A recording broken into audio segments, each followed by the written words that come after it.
बच्चों, welcome to Yesu classes. बच्चों, आप बार बार रिक्वेस्ट कर रहे थे कि मैम इस नंबर सिस्टम की एक्सरसाइज समझा दीजिए। बच्चों, किसी हेल्थ प्रॉब्लम के कारण मैं आपको यह समझाने में असमर्थ रही। चलिए बच्चों, आज मैं आपको प्रश्नावली 1.1 समझाती हूँ। फर्स्ट क्वेश्चन है, क्या शून्य एक परिमेय संख्या है? क्या इसे आप P/Q के रूप में लिख सकते हैं, जहाँ P और Q पूर्णांक है और Q नॉट इक्वल टू 0। तो बच्चों, इसका आंसर है हाँ, शून्य एक परिमेय संख्या है। ठीक, क्योंकि शून्य को हम 0.1, जिसकी वैल्यू क्या होगी 0, 0.2 जिसकी वैल्यू क्या होगी 0, इसी तरह 0.3, 0.4, 0.5 के रूप में लिख सकते हैं, जहाँ 1, 2, 3 देखिए बच्चों 0 नहीं है। ये मैंने आपको इंट्रोडक्शन में बताया था कि हर कभी भी 0 नहीं होना चाहिए। आई बात समझ में? तो चलिए इसका दूसरा क्वेश्चन देखते हैं हम लोग। दूसरे क्वेश्चन में है 3 और 4 के बीच की 6 परिमेय संख्या ज्ञात कीजिए। तो बच्चों, इस सवाल के कई मेथड हैं। मैं यहाँ आपको 2 मेथड समझा रही हूँ। तो देखिए, जो बहुत ही इजी हैं, और चलिए इसमें देखिए 6 परिमेय हैं। ये तो आपको पता ही है कि 2 परिमेय संख्याओं के बीच में अनंत परिमेय संख्याएं होती हैं। 6 अगर पूछी गई तो 6 से बड़े अंक से हम इसके अंश और हर में गुणा कर देंगे और हमको 6 परिमेय संख्या 20 से निकल के आ जाएंगी। आप 7 से कर सकते हैं, 10 से कर सकते हैं, 100 से कर सकते हैं, पर यहाँ 6 पूछी गई हैं तो हम 7 से ही कर रहे हैं। आप चाहें तो 10 से भी कर सकते हैं, उसके बाद कोई भी 6 छाट के आप लिख सकते हैं। तो देखिए, हम 3 को क्या लिख सकते हैं, 3/1 परिमेय संख्या बना ली। 4 को 4/1 और अंश और हर में मैंने किसका गुणा कर दिया, 7 का। इस तरह से हमें परिमेय संख्या मिल गई 21/7 और 28/7। ओके बच्चों, तो ये देखिए 22/7, 21/7 और 28/7 के बीच में संख्या देखिए आ गई 22/7, 23/7, 24/7, 25/7, 26/7, 27/7। ये सारी इन्हीं के बीच में होंगी। आप 10 से भी गुणा कर दीजिए, फिर कोई भी अंश और हर में फिर कोई भी उनके बाद की बीच की आप 6 संख्याएं छाट कर यहाँ लिख सकते हैं।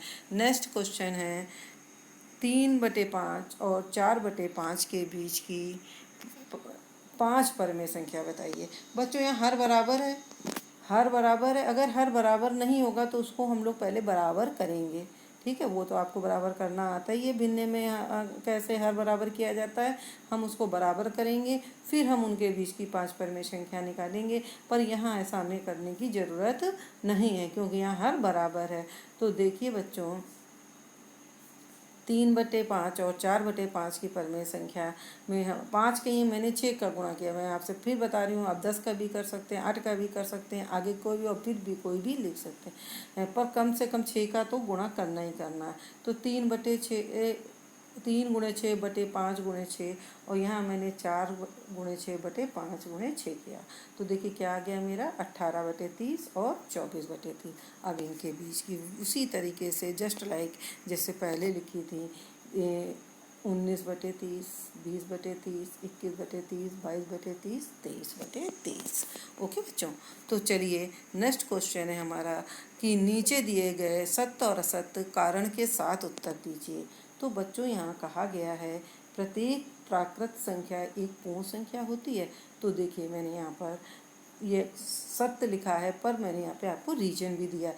पूर्ण संख्याएं होती हैं 0, 1, 2, 3, 4, 5, 6, 7, 8, 9। तो आपने इंट्रोडक्शन में भी इसको पढ़ा हुआ है।